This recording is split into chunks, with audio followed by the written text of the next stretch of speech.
morning, everybody. It's great to see you.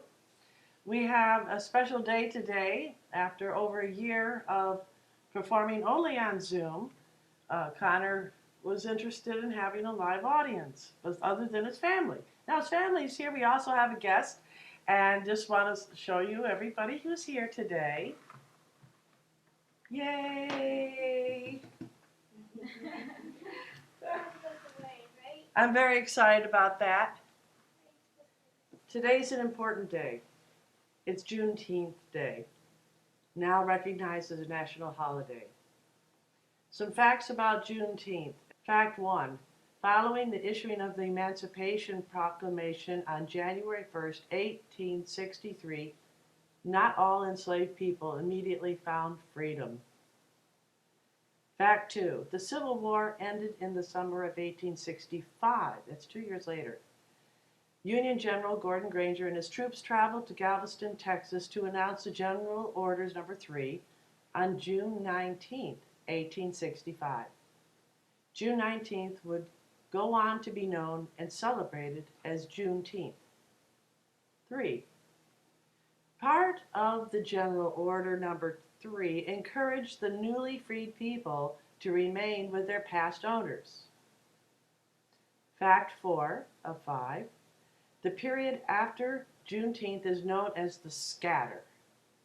Undeterred by the recommendation to remain in place, many former slaves left the area during the original reading.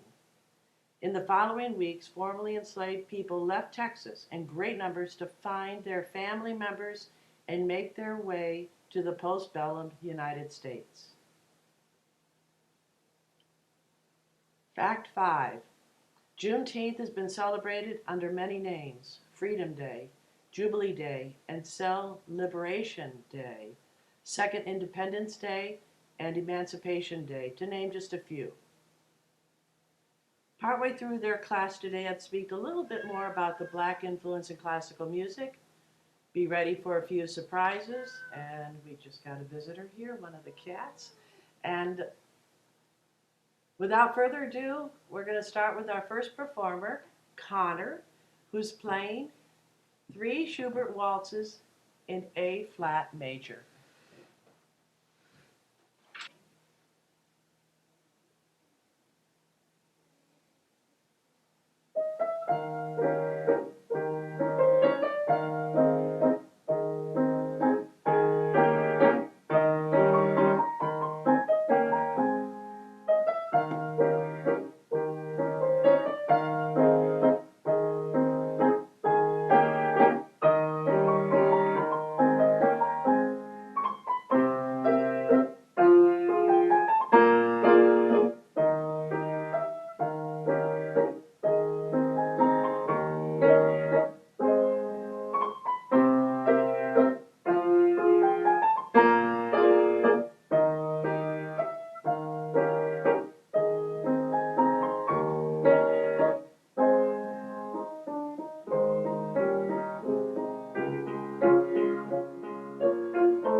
All right, you want to take a bow? Thank you, Connor.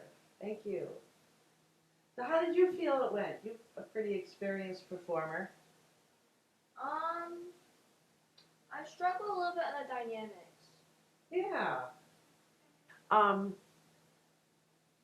There is a little bit of a break between the movements. So, between the waltzes. So you can just relax a little bit and just do a quick little reset inside. Okay. It gives you a chance to have a break. In the second waltz, it needed to grow a little bit more. Today, for some reason, you're sounding a little bit subdued. And I love in the second half of the third waltz where you brought those lower octaves. It was kind of fun on a grand piano. Okay. Yeah, and I thought those sounded really good as you were in the second half to bring those out.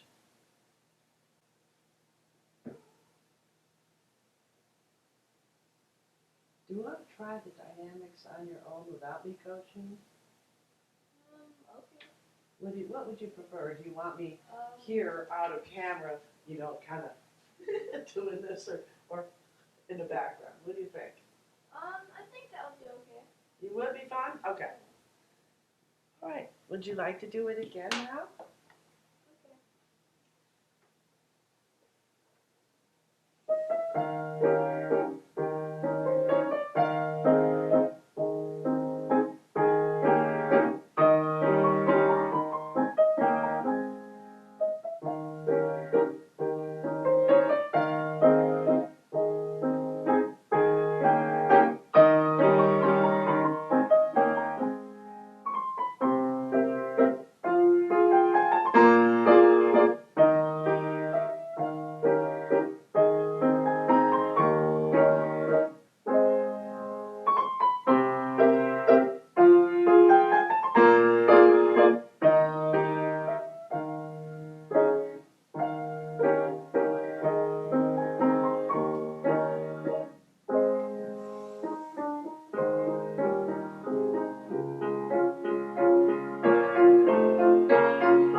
So there, I think you could do ya da da ya ba ba.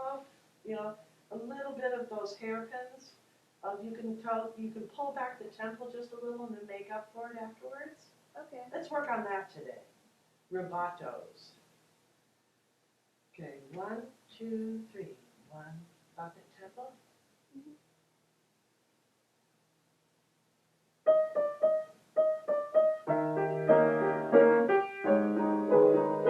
Or like this, no.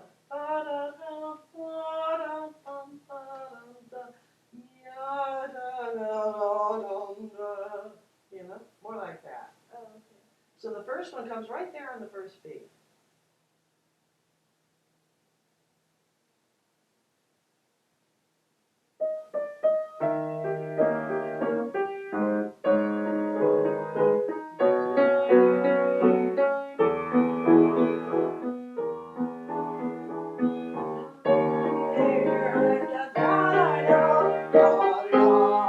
Okay, good.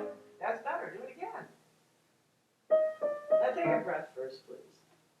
Just reset. Every time you try something new, take a good breath, settle everything down, and then do it. Okay? Okay. No hurry.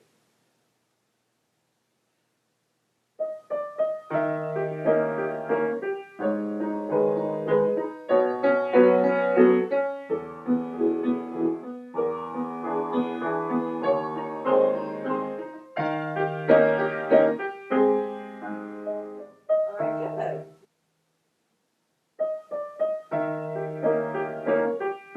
Yeah, the one, the waltz, remember we're in waltz. So when we stretch that time, get right back into it again. Okay. And don't stay slow. It's just, it's just a tenuto. It's just a little bit of it, and then come right down. Okay.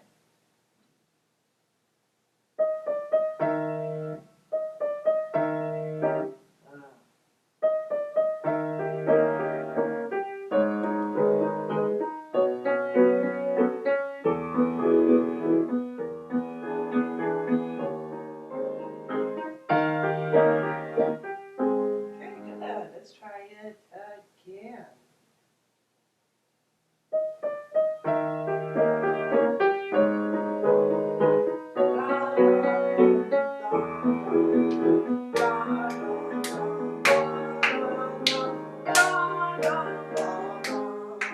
Good.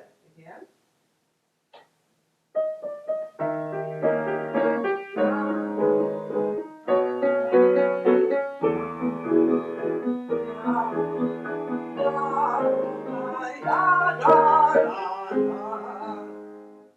Right? All right, good. So let's do the second and third waltz. So starting from the second one. You want to do it with repeats or without? I guess with That's where you were practicing it. Good.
Great. Thank you. All right. Thank you, Connor.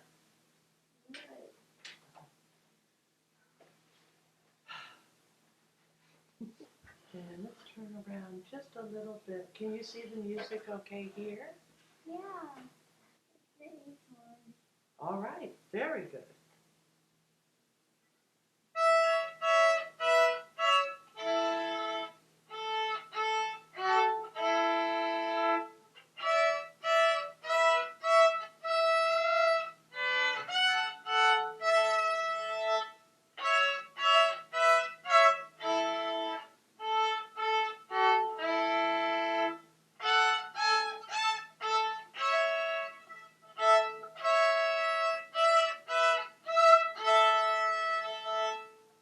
Beautiful. Beautiful. Very good. Did you practice the other one today that has the fingered octaves? Yeah. Yes, you did. I'd love for you to play that one. This is out of the Melodious Double-stop book by Trott. And come a little bit closer. Can you come a little bit more like that so we can see your hand really well? I wanted you to come today because of your wonderful hand position and how that facilitated you being able to grab these double stops and play them so beautifully.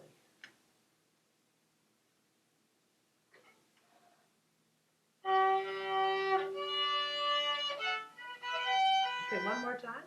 Take a deep breath and come in just a little bit more in your downstroke. And put the weight of your bow right in there. Ready?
Whoa, good.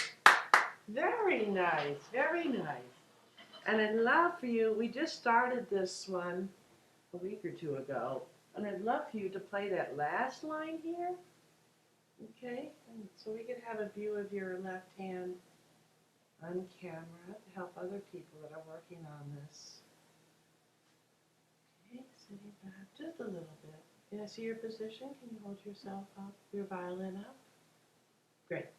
Can we do just the last line? Yeah. All right.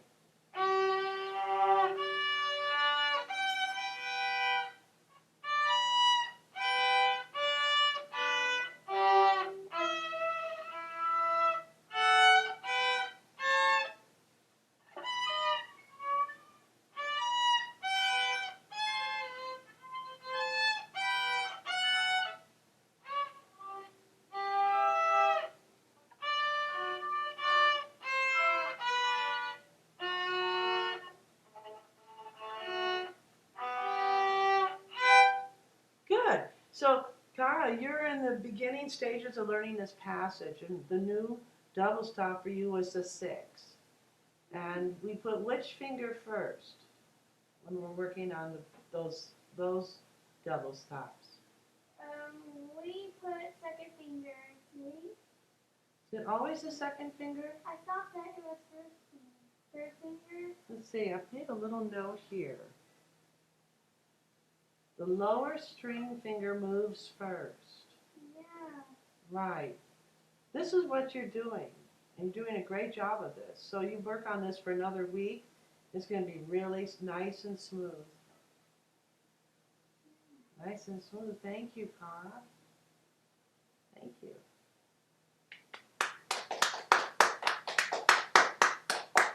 Those are great.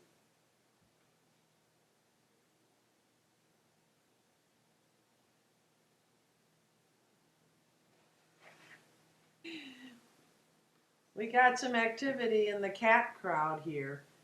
I see that. While you were playing, they were jumping all over this thing.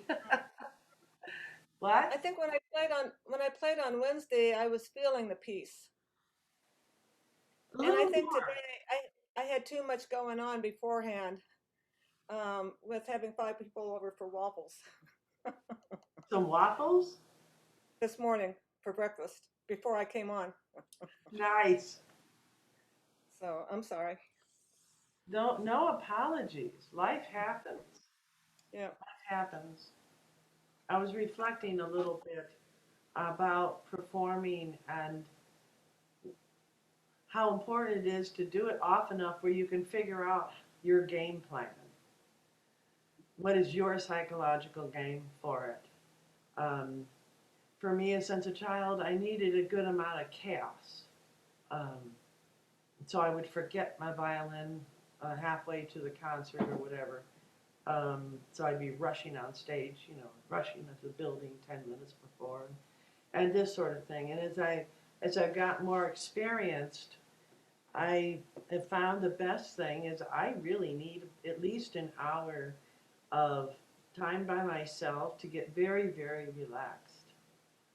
And without fail, my subconscious will set up some kind of chaotic thing, just to put that edge on. And what I realized last night as I was thinking about that is I need that quiet space so that whatever chaos that comes into there, it's coming at me as a result of whatever my state of mind is. For me, I feel that I have control over that chaos, whereas if I don't and I'm rushing around taking care of kids when I was younger, and then I run out and, scamper around, in the back of my mind I'm thinking, oh, was it the kids' fault or mine? Even though we may play very well, we've worked on the piece, we know it very well. The audience may really enjoy it, but oftentimes the more we know about our music, the more particular we get and the more we notice our own mistakes. Mm-hmm. So don't apologize. Can I try to get myself calmed down and try it at the very end? If there's time, we could. If there's time, yeah. let me see if I can get myself relaxed. I think that's what I did do is get myself relaxed. Yeah. I wanted to touch on a topic that we discussed a few classes ago. It was about what makes popular music popular. And several people contributed to that discussion, and I didn't say too much. Everybody had so much to say, but I wanted to say a few things today. I've always felt that the most popular songs often were so easy and so simple. Like, for example, a descending scale in Twinkle, Twinkle, Little Star. It's just a scale. It's just a descending scale. For example, and I'll just do the melody. Here's a scale. Another scale coming down. Another. Resolve. Another scale coming down there.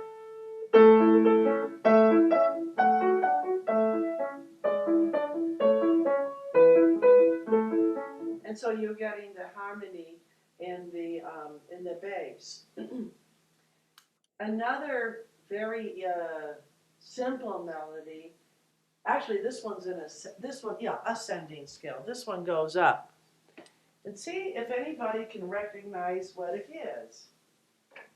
Because when people perform it, the composer put a lot of fancy notes in there. So here's a melody.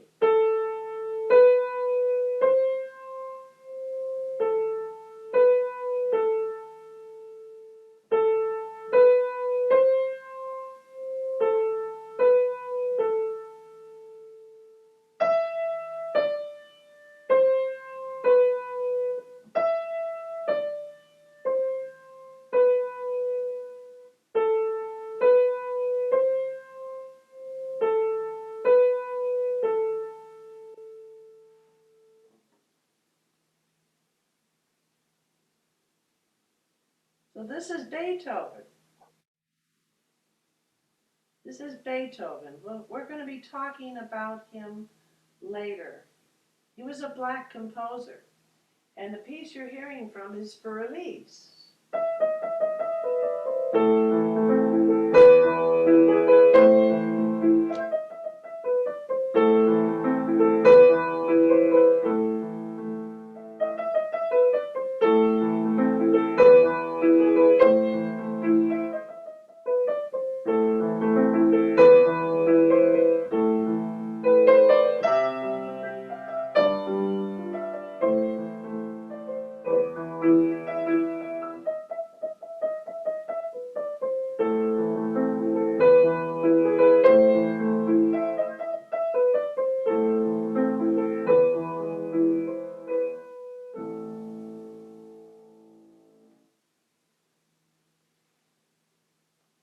very simple tune. It became extremely popular and still is. Nissa, you ready, or you want to go after my topic today? No, I can go ahead. I just need a second to get ready. Anybody want to share what they think about the simplicity of those two songs? And maybe you can think of an example of your own. Yes, Aditya. Yeah, what are your thoughts? So my thoughts are like the simplicity is higher in songs like Twinkle Twinkle Little Star, and it's more like harder like in Beethoven songs. Is you saying it's harder to play? Yeah. Yeah, from my perspective I think it's harder to play, but once you have the book in front of you, it's kind of easy if you're learning it for the first time. Like I haven't learned it yet. No, I haven't. But if you look at a book, like think about it. If you look at any book, like with music in it, if you see the book and you see the notes and you automatically know what to play, so it's easier learning with the book than easier just by memory. Like if you have a book in you for the first time and then try. Aditya, that's a great point, and I was hoping you were going to mention that, because working from sheet music, when we learn music, for visual people, we can see those patterns. We see the notes going down, we see them going up, we see the parts that repeat themselves. For me, I think that's so important about why we should be reading sheet music. Thanks for your comment. Thank you. I was muted. So You're welcome. Thanks, Aditya. Anissa, are you ready? You can unmute yourself when you're ready to play. Yes. Yes, you're going to play the Schumann, the Happy Farmer. Are you playing this a cappella by yourself with the piano part? What did you decide? I sent you the piano part. Yeah, I have the piano part. It starts a little fast, but I think I'll be okay.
Woohoo! Anissa's back! All right, nice job. Nice job. Thank you. So next time, maybe we'll do the duet with the violin duet part, where I send you the one from the wolf part. Yes. I'd love for you to come back with that. That'd be awesome. Mm-hmm. Thank you. We've got a question from an attendee today, Jerry Donut, saying, which parts of life music are mistakes? And I do have a couple of comments on that, but don't want to spend too much time on it. I was actually speaking this week with one of my students about practicing things slowly so that we don't make a lot of mistakes from the very beginning of working on a piece. And when I studied with Browning, when I first started, I just did everything way too fast. He was very kind, but he'd just kind of go, oh, and then he said, you can't play it anymore, and then he gave me a slightly easier piece. And there were quite a few times where we went through this process where he gave me easier and easier pieces, and then I got the message that I wasn't going to get the fun stuff unless I did what he told me was to practice it more mindfully and carefully and make sure I was reading the music, not playing by ear and so forth. So there's a story, and I believe it's about Chopin. I heard this, but I haven't been able to see the documentation about it, but I understand it was about Chopin. And he was a very elegant man, a prodigy just on the same level as Mozart. And he had many students that he was teaching. He was known to have a life kind of like mine and many musicians, where our life is timed to the minute because we put so much time in our music. And he had one of his students play a concert. And I think it was one of the students' earlier performances, and he made this mistake. And afterwards, he said to his teacher, Maestro Chopin, I can't believe I made that mistake. He said, I've not done that I haven't made that mistake in 3 weeks. And in that day, people often took 2 lessons a week. So that's 6 lessons where that mistake never came up. And Frédéric Chopin was known to say, 3 weeks ago, I heard that mistake in the lesson. So it's back to what I always tell people. It's very, very quickly that we make a mistake. To erase it takes many repetitions of playing it right. So there's a comic book called Perfect Practice. I love it for musicians. But the idea is, when you're first learning a piece, take it slowly. And as long as you're counting out loud, you can pause and think for a while about what your next note's going to be. And upon reflecting what Chopin said about, I heard it 3 weeks ago, to me, it's, if we're making mistakes repeatedly in the beginning or middle or even the end stages, what if it happens before a performance? They become like little boogeymans or little ghosts that hover around us. Every time we, think about every time you play something wrong, from going too fast, you added a little leprechaun or a little ghost that's around. And they're in your subconscious. And so if you're performing a piece, before you go to bed at night, put the piece to bed at night really nicely. Like, play it very slowly and very accurately, and make that the last time before you go to sleep, so that when you wake up in the morning and you go to that piece, you go, oh yeah, everything's going to be just fine. Last time I played it, it was very clean and mindful. A little slow, it's okay. Everything's in order. Everything's under control. And that's a good tip to do that. But nonetheless, those little ghosts and those things that hang around, they're very quiet until you get on stage. And then they come out like this. So that's why a lot of people are afraid to perform, because they've had that experience. So as a performer, you want to try to avoid that as much as you can. And again, the importance of performing and finding out what your own psychological game is going to be. And that's what we're learning by performing. So earlier today, I shared about Emancipation Day, Juneteenth. It's the first time in our history that has become a national holiday. It's about time. And I wanted to share something that I came across from, it's called Demand Africa. I'll just quote it. It's important to reference how Beethoven was considered in the public eye. Many texts have uncovered that refer to Beethoven as a Moor, M-O-O-R.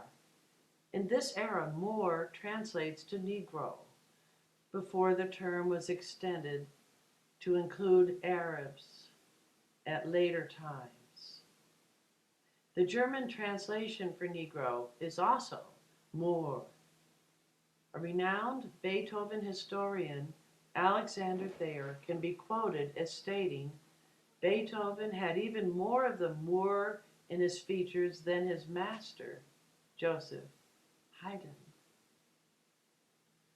Many people suggest that the Moors introduced the classical music style to Europe, evident by the hint that Beethoven's musical master was also of Moorish African descent. A description of Beethoven was also discovered, written by one of his close friends, Frau Fischer. Beethoven is described as having a blackish-brown complexion and short, stocky, broad shoulders, short neck, round nose. A similar description was given by Friedrich Hertz, a German anthropologist, in his book called Race and Civilization. He mentions that Beethoven has Negroid traits, dark skin, and a flat, thick nose. Combine these descriptions with the visual depiction of his curly hair, and we can draw parallels between characteristics of people of African descent, such as African Americans or West Indian mulattoes. And I'd like to quote also from another publication, and that one's called LudwigVan.com. It's out of Toronto. I'm into Beethoven, so I follow some of these publications. On my birthday last year, September 29th, 2020, Ludwig van Beethoven was featured in a publication that I just mentioned. And it was in the middle of a year-long celebrations of his 250th birthday throughout the classical musical world. Sadly, we didn't have a lot of live concerts, but it was celebrated nonetheless. The feature article is entitled, Was Beethoven Black? And I'll read from that, just excerpts. As a theory, however, it turns out the idea has been bouncing around for more than a century. The question itself may not be the most interesting part. A look at the evidence reveals a great deal about the intersections of culture and race in the Western world. Samuel Coleridge Taylor was a mixed-race composer and conductor well known in England in his day. In 1907, it's more than 100 years ago, he wrote what is now cited as the first documentation of the theory that Beethoven was black. During the early to mid-20th century, Black scholars were looking to reclaim their own history. Some of Beethoven's contemporaries noticed the fact that his coloring was dark or swarthy. Prince Nicholas Esterhazy of the infamous Habsburg royal family is said to have called both Beethoven and Joseph Haydn, his court composer, Moors. To Europeans in the 18th century, a Moor might be someone who came from northern Africa or simply a person with a dark complexion. This theory, however, is not based on genealogical studies of Beethoven's past, which are available to the public. Rather, it's based on the assumption that one of Beethoven's relatives had had an affair. I'd rather just go by what he looked like and what he endured as a musician. Not from these sources, but what I read earlier, I think about a year ago, I dug in deep. I had time, and I found out that Well, first of all, his mother was Moorish, and she died. She had 7 or 8 children, and she died at the age of 40. Our musician Beethoven was a genius, and when he went out to perform, he put white powder on his face to lighten his skin. And for this reason, the paintings that we see and many of the depictions of what he looked like show him with a lighter face. So it's really from these more recent diaries and publications that people are finding out more about Beethoven. Oh, yes. Tira Thurman, a professor at the University of Michigan, is quoted in a notable publication, the Smithsonian magazine. There is a way in which white people historically have constantly denied black people of any association with genius, she says. In a lot of ways, there's no figure that we can associate more with genius than Beethoven himself. The implication of the idea that Beethoven might be black was so powerful and was so exciting and so tantalizing because it threatens to overturn how people have understood or talked about race and racial hierarchy in the United States and across the world. In honor of today, I'm wearing these pearls that came from my grandmother. I wear them on special occasions.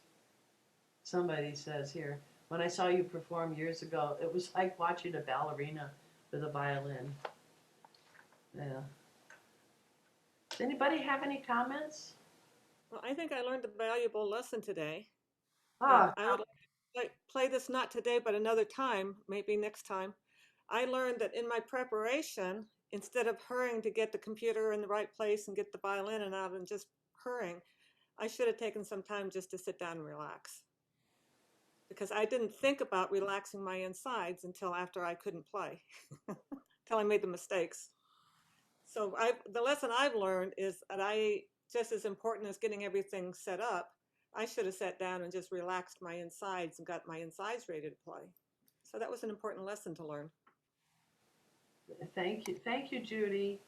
Along those lines, because I've been doing this for a while, and a lot of times I stay up all night the night before because I get all these ideas, and then by the time class starts, I'm about ready to faint. And so what I did something that maybe you could do next time since you're hosting. I went and brought the computer down the stairs and got my setup last night. The extension cords and I did all this last night. I should have done that. I got my breakfast already. I got the waffle iron out, all the ingredients out, set the table last night so I would be able to do that quickly. But I wasn't even thinking about my performing today until after the breakfast was over. And then I realized the computer was still in the other room and etc. Yes. So yeah, I was. And I also would like print these things out at 9:30, because I'd be up at night working on it. And so this time around, we won't say how late I was up last night, pretty late. At certain points, okay, that's it. We're printing this out. That helps. And I got up an hour earlier too.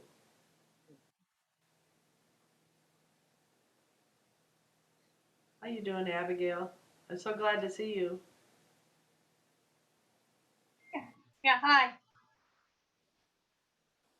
How you doing this morning? Okay. Good. I hope to hear from you again soon. Rama?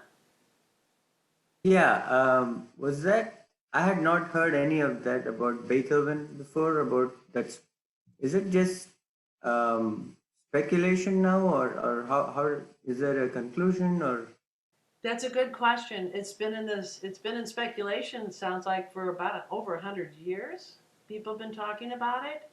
And now that some of his students and colleagues, they found an archival writings, journals, diaries, writings of people that from that time who give the physical description, it's taken off on social media and has for quite a while. Now, genealogy-wise, he shows is 100% German on both sides. However, there's a section of Germany that had a good number of Moors living there. So his mother was a Moor, we know that. And there's also some notice about his writings, his polyrhythmic, that there are plenty of characteristics of the African rhythms in his music. So people are digging around, but of course nobody's been particularly eager to prove this. So I'm sure it will be. I mean, Okay. making today a national holiday and our reckoning with America's reckoning with racism is a first step. And I'm sure many more things are going to be opening up, just as it did when women were given more rights and women were being more acknowledged. A great example of that is Clara Schumann. She was one of the world's greatest pianists for 70 years, but she was known as Robert Schumann's wife. She helped him write a lot of his symphonies and works and so forth. And her 250 birthday, 200, yeah, I think 250 birthday was a couple of years ago. And then all these things that people knew about Clara Schumann that were in the archives in Europe and different places. A lot of people were interested this time. On this birthday, they were interested. Interesting. Yeah. So we live in exciting times, don't we? Thank you all for coming. I'm going to close off now.